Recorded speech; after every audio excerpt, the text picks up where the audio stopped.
Assalamualaikum warahmatullahi wabarakatuh. Alhamdulillahirrahmanirrahim. Wassalatu wassalam ala rasulillah. Nuri kasari wa madadikal jari wa jamani bihi fi kulli adwari wa ala alihi wa sahbihi nur. Subhanaka la ilma lana illa ma 'allamtana innaka antal alimul hakim. Rabbi sadari wa yassirli amri wahlul 'uqdatam min lisani yafqahu qawli.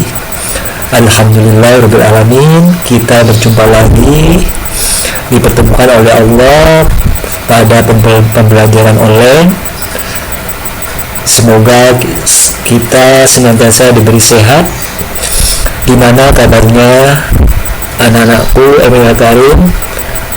Kalian sehat? Alhamdulillah. Semoga Allah senantiasa memberi kesehatan pada kita dan senantiasa melindungi kita. Amin ya rabbal alamin. Yang sakit semoga diangkat penyakitnya. Oke, sebelum kita memulai pembelajaran hari ini ya, saya kira kalian mungkin sudah kenal dengan bapak saya, bapak ya, yang ngajar Kurdis. Mungkin kita ketemu lagi ya. Dulu kita pernah di kelas 2 ya, di akidah. Sekarang di kelas 3 Bapak mengajar kalian, anak-anakku ya, mengajar tentang Quran hadis.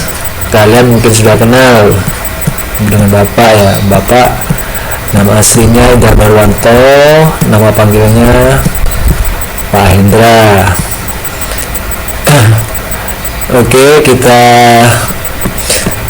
sebelum kita mengawali pembelajaran ini, sebaiknya kita berdoa agar pembelajaran hari ini Allah memberi kemampuan, kekuatan untuk memahami materi dengan membaca basmalah. Bismillahirrahmanirrahim.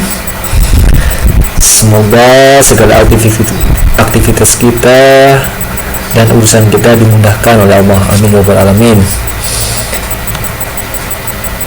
Baiklah,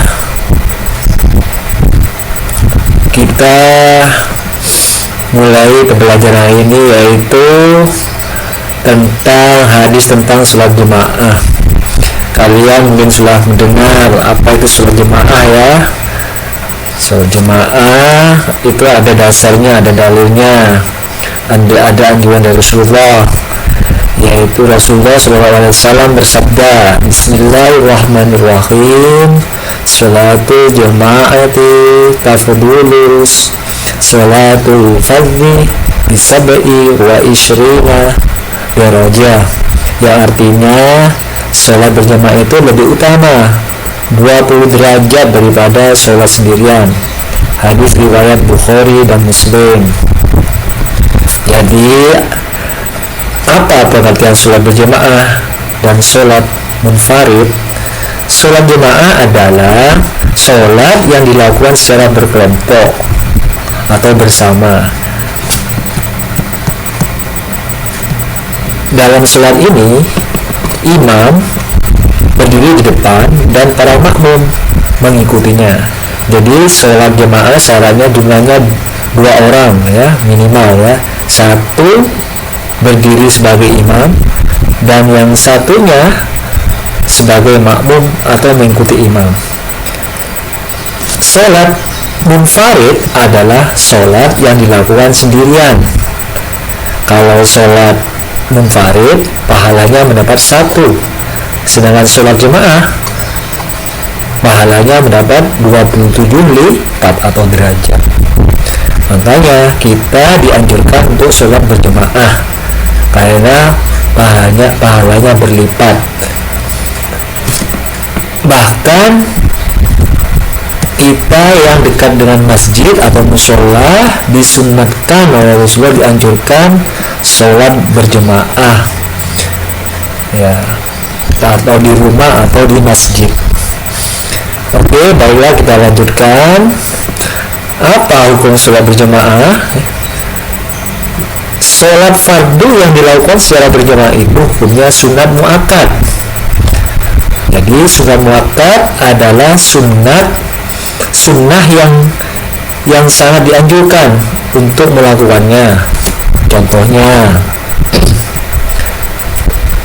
sholat berjamaah fardu yang kita biasa 5 waktu sehari, yaitu disunatkan berjamaah di musola, di rumah atau di masjid. Terus sholat Jumat itu hukumnya sholat sunat muakkad, wajib ya. Jadi sholat Jumat itu wajib dan dianjurkan untuk berjamaah minimal 40 orang dan sebagainya. Sunnah, dan yang kedua sunnah ghairu muakkad adalah sunnah yang tidak terlalu dianjurkan untuk mengamalkannya. Contohnya sholat qobliyah dan ba'diyah duhur. Qobliyah itu sebelum, ba'diyah itu sesudah. Misalnya qobliyah dan ba'diyah duhur, dan qobliyah dan ba'diyah sholat asar. Terus sholat qobliyah subuh dan qobliyah maghrib, dan sholat qobliyah dan ba'diyah isya dan sebagainya. Itu namanya sunnah ghairu muakkad. Oke, baiklah, kita lanjutkan. Apa keutamaan dan manfaat sholat berjamaah? Keutamaannya satu, yaitu Allah melipat gandakan pahala bagi orang yang melaksanakan sholat berjamaah. Jadi sholat berjamaah yang tadi Bapak terangkan pahalanya 27 lipat kan. Kalau kita dekat dengan masjid atau musola dianjurkan sholat berjamaah ya, atau di rumah.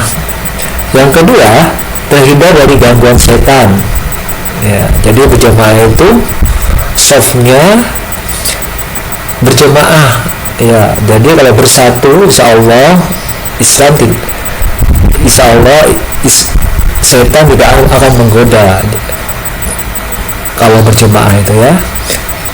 Yang ketiga, Allah subhanahu wa ta'ala akan menaungi di hari kiamat kelak.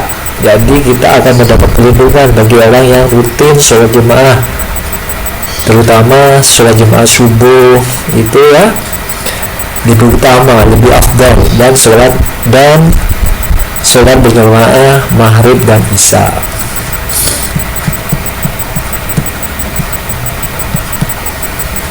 Yang keempat, Allah akan menghapus segala kesalahan-kesalahan yang meninggikan derajat kita. Jadi insya Allah kalau kita rutin istiqomah berjamaah ya, kalau kalian insya Allah kalau berjamaah di rumah dengan keluarga, bapak atau saudara kalian gitu, ya, dan di sekolah biasa berjamaah, insya Allah kalau istiqomah kesalahan kita akan dihapus dan derajatnya akan meningkat ya.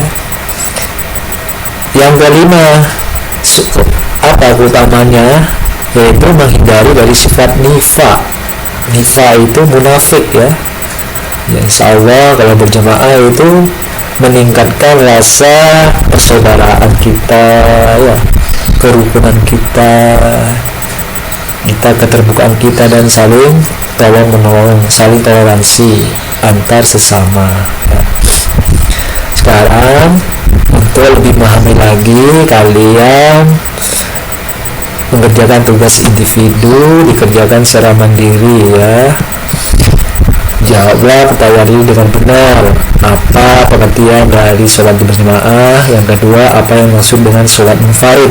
Nah, yang ketiga, apa hukumnya sholat berjamaah? Yang keempat, apa keutamaan dan manfaat sholat berjamaah? Yang kelima, pernah kalian melaksanakan sholat 5 waktu berjamaah dengan keluarga di rumah atau masjid? Yang kelima ini kalian harus jujur ya, apakah pernah kalian berjamaah di rumah atau tidak. Yang keenam, apa yang berjalan sunat muakkad tadi ya. Yang ketujuh, apa hukumnya bagi orang yang tidak sholat berjamaah ketika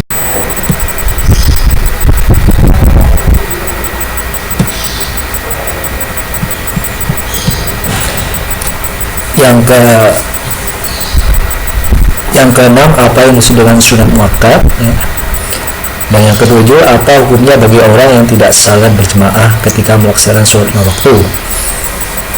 Yang kedelapan, sholat berjamaah lebih utama atau mendapat 2 derajat pahala daripada sholat apa. Yang kesembilan, pernahkah kalian sholat berjamaah dengan keluarga di rumah atau di masjid? Ya.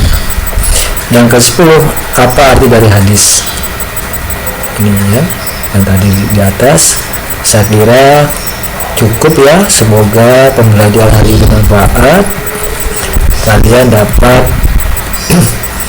dapat menerapkan sholat berjamaah baik di rumah atau di mushola dan di masjid dengan keluarga, ya, agar kalian istiqomah, karena sholat berjamaah itu lebih utama dari sholat sendirian.